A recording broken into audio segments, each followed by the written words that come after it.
Forget gurus. Forget anyone claiming to be an online business expert without going through the challenges of entrepreneurship themselves. The Real Money, Real Business podcast is here to prove the best insights in online business comes from your fellow online business builders. We dig into stories of entrepreneurs selling their business on the Empire Flippers marketplace so that you can learn how they made their business profitable, how they overcame obstacles, and what lessons they learned in their online journey. If you want to take your business and your knowledge to the next level, you've come to the right podcast. Let's get started. Hey everyone, Brandon here with another great business to discuss on this episode of the Real Money, Real Business podcast. Today's guest is Kishore, and he is selling his Amazon FBA and e-commerce business on the Empire Flippers marketplace. So welcome to the show, Kishore, and how are you doing today? I'm fine, thank you. Perfect. Yeah, I'm really excited to talk to you about this business you've created. It seems like you've got something really unique to the space. But before we get into that, I'll just go into a quick summary of the business. It is an Amazon FBA and e-commerce business in the health and fitness niche created in July 2015. The average monthly revenue for the business is $184,196 and makes an average of $25,928 per month in net profits. For everyone listening, you can visit the empireflippers.com/marketplace and search for listing 46801 to learn more about the business, to place a refundable deposit, or to start your due diligence if you're interested in purchasing this asset.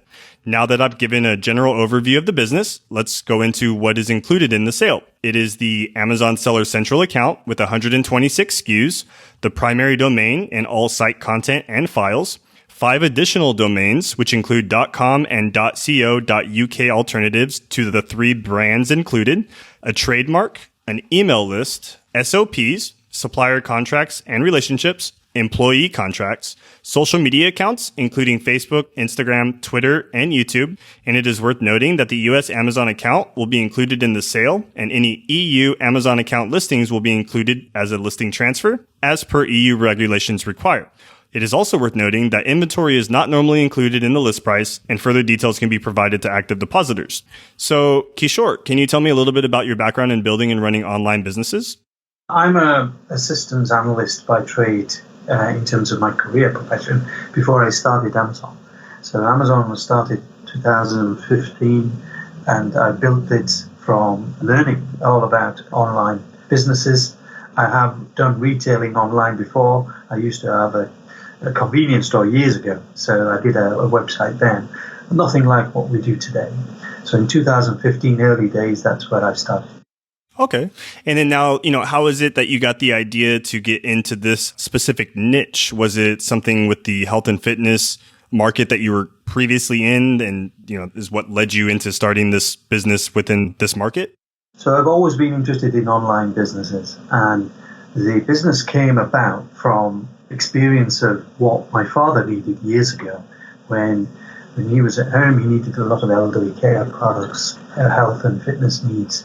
So this was a natural thing for me. I knew all about the needs of those areas, and therefore out came these brands that we've developed, and the business has grown because, I've homed in on quality products, homed in on what is exactly needed for each of the products in each of the niches. And it certainly speaks for itself with respect to what customers are saying. And then, so now, how does this business primarily make money then? Is it mostly coming from Amazon FBA, or does the e-commerce side of the model take over a big portion of the revenue as well?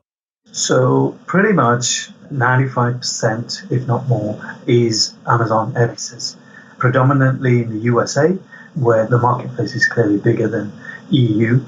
But we have started to expand into the UK and into the EU marketplaces. The lion's share of the marketplaces, the trade is in the US.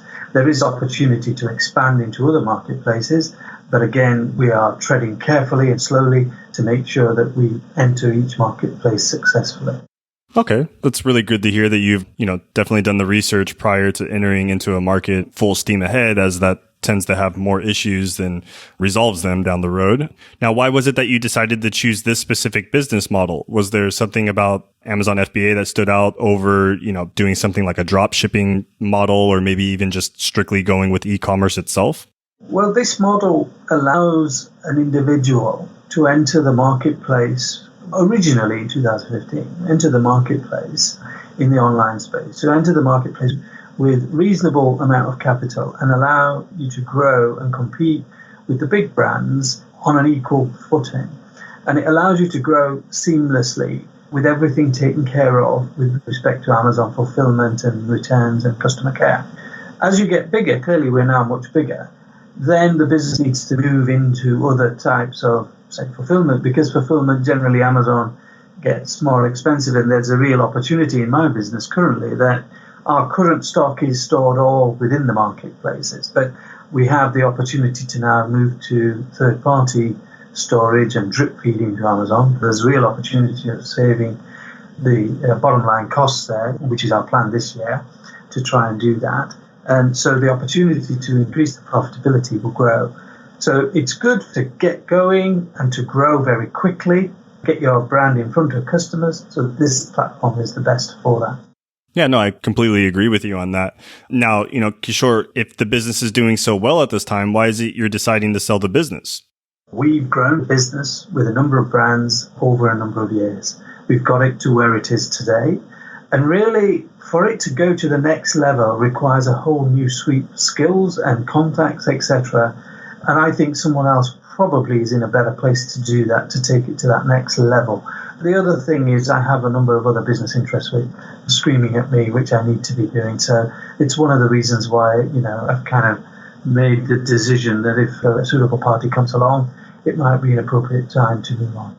Yeah, that makes sense. And then, as you'd mentioned, you have a few other businesses that are, requiring your focus. Is there anything that you learned while growing this business that you plan on applying to your future businesses? Cash flow management. Okay. Yeah, that's a big one for a lot of people. Yeah, this business is extremely cash intensive, and we have never borrowed. We've grown organically. So the profit from the business has gone straight back in and grown organically. And so we've grown each time from a very solid foundation. And that's what's helped us. Clearly, the new party coming on board could inject capital and you could grow very, very fast, especially in the market that we're in. And our products are well established now. There are a number of other products that we've got identified for this year. And clearly you could enter those markets very quickly, if we had the capital. It's just that's not my business model of operating. I'm more risk averse. I will go slowly to enter marketplaces in a more, considered way, as opposed to just going in a very aggressive way.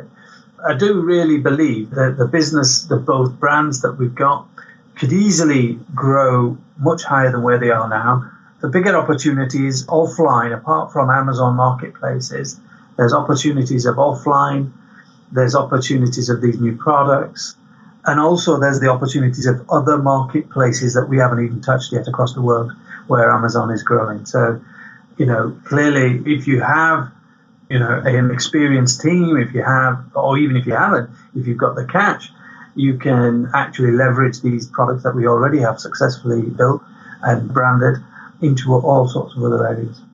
Yeah, no, definitely.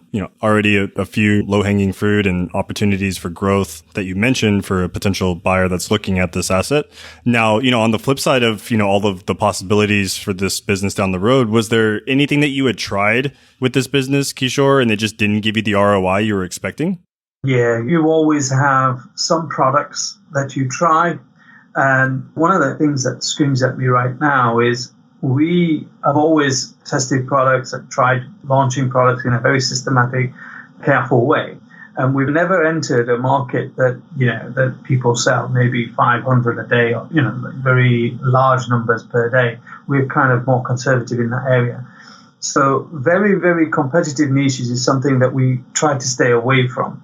But we did have a go at one product to do that. And let me just say, we got our fingers burnt quite quickly. But the lessons we learned from there is how to control launch. All the marketing that we did matched a particular niche. But to enter that marketplace, there was a definitive sort of like level of cash entry or level of advertising you needed to do just to enter that market. And that was the lesson that we learned. For any market, there will be a level of spend that you need in order to enter new markets. Mm-hmm. Existing is not so bad because you get existing traffic, but the new markets, we learned very quickly what that level was. Okay. Yeah, no, that's really important to have a better understanding now. And having already did some of the trial and error period with this business, you can definitely see the opportunity that a buyer has now that you've figured out, the direction that they could take this business in that will work. Now, where does a majority of your traffic come from then? I know you said a majority or a lot of it is coming from organic. Is that correct? Or are you also running PPC ads to get more people to your products?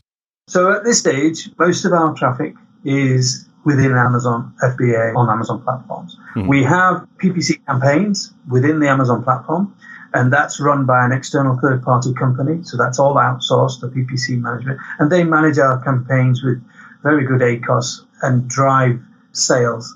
PPC, if you like, generated sales are roughly about 25 to 28% of the overall sales, which is kind of like industry average, I suppose. But I dare say in the later months, we're finding that PPC costs are going up slowly as more people enter the marketplace and sell. Just generally, we've noticed that PPC's click and spend generally increases, over time, especially near Christmas. That is important to remember also. Our business is generally flat throughout the year. We don't have this seasonality. We have constant sales throughout the year, apart from generally slightly more in January and March, we get an increase. It's kind of it's good because it's a solid return. We don't get these high peaks in demand that you might ordinarily think we get during Christmas, say, which, we don't in our particular niche. The other thing I'd like to say is that there is a great opportunity to expand to branded websites. So we do have, for one of our brands, we have our own branded Shopify store where we have got all our products. We use natural search for that. We don't get many sales, but there's a real opportunity for someone who knows more about social media marketing and traffic generation external to Amazon to build that business. We don't use any Facebook ads.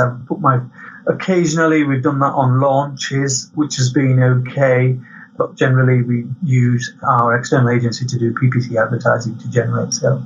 And then this primary domain that you had mentioned that has the Shopify storefront, is that also the brand that has the trademark, or are there other brands that also have a trademark as well?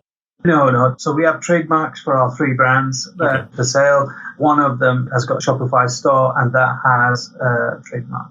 And then the 5 additional domains, the .coms and the .co.uk's, are those just standalone websites that are, different from the primary?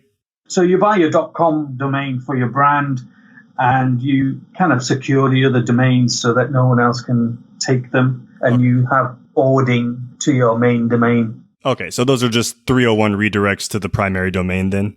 That's it, yeah. Okay, yeah. Perfect. Just wanted to clarify that. Great. Now, are you doing anything else in terms of marketing with like your email list or anything else on social media? We did start collating an email list. We don't tend to use it. We have a different way of, I suppose, launching, and so we haven't exploited that. I suppose we tried it with a few years ago where we did this Facebook campaigns where you can find lookalike audience, but now Amazon don't give you all of the information, so you can't do that so easily. Yeah, they're making it a little bit more difficult now for people to collect personal information, I guess, especially when it comes to retargeting, which is important. That's right. And with the advent of GDPR in the UK and Europe, so it's actually become harder. So we've kind of steered away from it, and we've gone back to our basics in terms of, launching products in the way that we know best without the need like an email list. I suspect, we do have a short list, but that could be grown given the sales that we do, and there's an opportunity there as well. Now, on that subject, Kishore, if you were hypothetically, to keep this business, what are some of the ways that you would try and grow it? So we would certainly new products. We have a list of ideas of products that could easily supplement the brand or brands. We definitely would continue the money is made on the bottom line. You reduce your costs, you make money straight away. And I think the 3PL, moving our logistics models to, instead of storing everything in Amazon, to move to a 3PL is something that we're already doing, and we're actively moving to that. And I think that is where there's real opportunity. The other big opportunity is selling off marketplace to offline, because in the healthcare and elderly care kind of market, there's a real opportunity to get into distributors and kind of wholesale arrangements. People often forget that online is X% of the overall sales in the industry. And, most people still go to the shops and go downtown and buy things. So there is a real opportunity there, which we haven't exploited. And I think partly because of time, partly because we were building our business and also moving internationally as well. So I think there are many opportunities there. And that would go hand in hand with the online web store, which is outside Amazon, because you could grow that. You'd have a customer link to your offline sales as well as through your website. And that would generate more returns because Amazon wouldn't take so much money from you in terms of referral fees. Yeah, no, I completely agree with you. The other opportunity is clearly that, I keep getting requests for people to open wholesale accounts for people who want to sell on Amazon. So that's another model where you could simply become a supplier and just have loads of wholesale accounts that sell on Amazon. So the business could move to stop selling on Amazon, but actually wholesale to people who do sell it on Amazon, if you see my point. Yeah. So we've got quite a few areas for that. But now I've resisted to now because I felt that I wanted to control the brand, ensure that the brand is image and everything is controlled correctly. Our brand listings are good. We've got good pictures. We've got actual videos for each of the products. So it strengthens the brand. So that's one of the reasons why I've resisted. But I suppose now, with all those artifacts ready, you could then pass it out to wholesalers and change that if you wanted to. Yeah, no, that's really a good point and a solid mention of, potential growth opportunities as well. Now, on the flip side of that, Kishore, what do you feel are maybe some of the potential risks associated with this business that a buyer should be aware of? Risks in general, they're just like any retail business. You will get competition. You will get copycat type of behavior happening on the marketplace. That is always a risk. You shouldn't be entering in the business if you're scared of those risks. But I believe that our brand is well established now. It has some values. You can see it. All our products are color schemes, etc. So there is a certain kind of solidity with the fact that you've got the brand. So I think it's less of a risk there in terms of competition there. We're well seated with good views, etc. So adding new products to that brand just won't be as bad as what it would be if you were to start from scratch. There is the risk that Amazon starts charging more and more and more fees and, starts nibbling away at the fees. Well, then you do start moving offline advertising, wholesale channels, and also online, your own stores. So that, there are other avenues that you can explore there. There's so much opportunity in other marketplaces that I just feel that, the opportunities outweigh the risks, if you see my point, given where the business is right now. That's how I see it. Yeah, no, definitely. I completely understand where you're coming from as well. And, are you willing to commit to a non-compete? So meaning, any future businesses that you start down the road, you'll stay out of this specific niche? Yeah. I would like to see these brands grow. Invested quite a lot of my life into these brands. So I would really want to see this, certainly one of the brands, at least become a household name. That would be so good. Mm-hmm. And I would definitely not move into any of these areas post-sale. The other ventures are completely different anyway. Perfect. And then, Kishore, how much support are you willing to offer potential buyers? Are you going with the typical 30 days of email and Skype support, or did you have something in addition you would like to add on to that? Certainly the 30 days in the way that you suggest now, that's absolutely fine. Mm-hmm. Anything extra can talk about, I'm happy to support, but we can do that through a discussion. That'd be fine. That's good to hear. And then also, are you open to negotiating something like an earnout? So that means where you'll receive a large portion of the sales price up front and then smaller payments to close it off over the course of a few months after that? Like with anything in any business negotiations, you don't close off anything. A business, I always believe, has got to be happy on both sides of the table. Mm-hmm. So, yes, I'll listen to the needs of the other party first and then balance it against my needs just to make sure that the deal is good for both parties. So the answer to the question is yes, but then we'd have to discuss it first, I think. Oh, yeah, I completely understand. And, just a few more sideline questions for you. Is there anyone who inspired you while you were building this business that our listeners might like as well?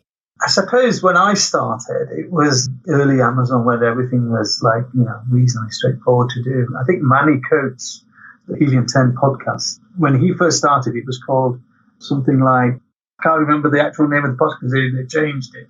But Manny Coates was the guy who was building his business and was reporting the revenues each month on Amazon. And it was inspiring to try and keep up with him Mm-hmm. at the time in terms of getting your products out there, doing all the right things, engaging with customers and all of these things. But he seemed to hit the nail on the head with everything. Mm-hmm. So yes, I tended to follow him. And I've always been an entrepreneur. I've had businesses all my life. So, I'm self-motivated. So in terms of inspiration, it just comes, for me personally, it comes a natural thing to keep driving forward. So. Yeah, no, definitely. And then on that note, what advice would you give to our listeners that you wish you knew when you started this business? I suppose when I first started, I didn't appreciate the amount of attention to detail that was in this business. This business is a data business. Apart from product selection is one thing, but once you've got the product, selling it and all of that and managing it and monitoring it is a data business. And the attention to detail on that is paramount in order to get success. Those are the things that I didn't appreciate. The level of, knowing your numbers is important in this business, which you wouldn't think ordinarily. You just think, oh, well, I have a product and I'll sell it. But it isn't that. It's a lot more than that. And there's, selling on Amazon, there's a whole series of things. You learn so much and you grow as a person. It's tremendous. I mean, I've learned so much and I'm better for it. So I think it's a real opportunity for anyone who's just starting out to actually grow into something and compete with the larger brands easily. Yeah, no, definitely. Was there any software tools or maybe communities that really helped you at the start of running this business? So initially there wasn't many solid tools in 2015. There was tools like Jungle Scout. I think everyone's kind of familiar with that one. But over the time, there are other tools that have got better. Helium 10, it's kind of well-established tool that we use, keyword research, etc. Feedback Genius is what we use for our emails. And then we use a number of other products to monitor our dashboard. There are other products like Sellerboard and Cash Cow, for example, just to monitor the daily sales quickly, although they're not the most accurate. But in order to, you need to monitor your business daily, on a daily basis, so you need something quick. But then later you need to have something accurate for your accounting, and that generally they are two separate systems for us. So there are tools now. There are a whole plethora of tools to monitor and run your business now.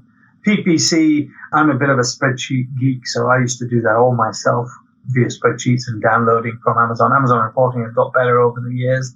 But now, because we outsource that from last year, we pretty much leave that to them, and they're doing a great job. So that's kind of released me to actually run the business in a more efficient way, in other ways, and introduce new products without having the daily task of looking at the PPC, which I think that was one of the best things I did, actually.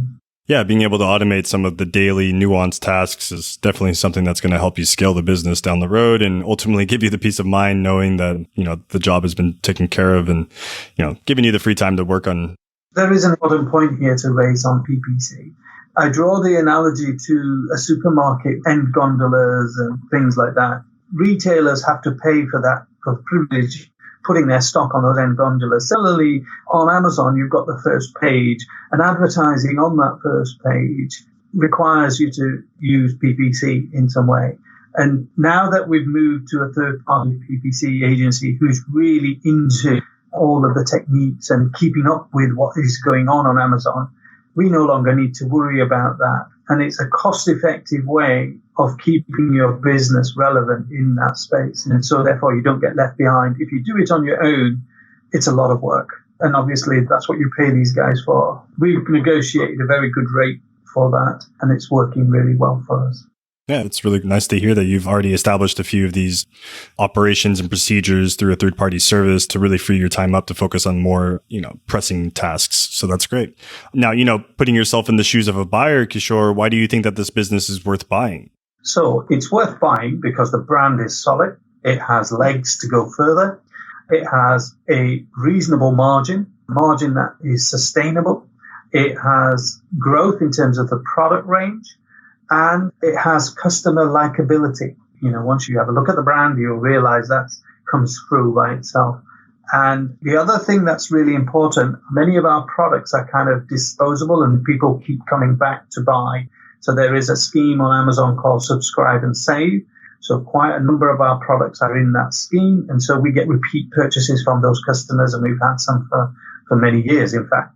So that's one of the other advantages of this business, in that you get repeat customer and you get loyalty, and therefore you have the ability to upsell into those customers over time with new products, etc. Mm-hmm. So I think overall the business has got some real opportunities, given it's got a solid base and foundation from which to build upon. Yeah, no, definitely. And even just a little bit of digging I've done on the back end and looking at your business that you've built here, it seems like it's, a really great opportunity and a really solid investment as well, just from the effort and the work you put into it over the years. Now, is there anything else you'd like to share that I might have missed during this call, Kishore? No, I think we've covered pretty much everything. Yeah. Okay, perfect. And if any questions, I'm here to answer them. Okay. Yeah, that's really great to hear. And, thanks for coming on the call today, Kishore. It was really nice talking to you about this business, and, looking forward to the near future and getting this listing sold here for you pretty soon. Okay. All right. Thank you so much. Thanks, Brandon. All right, everyone. So thanks for listening. To learn more and to see if the listing is sold or to place a refundable deposit, head over to empireflippers.com/marketplace and search for listing number 46801. If you're watching this on YouTube, click the link in the description to go straight to the listing. And by placing a refundable deposit, you'll be given everything you need to know about this business. So until next time, enjoy your digital journey.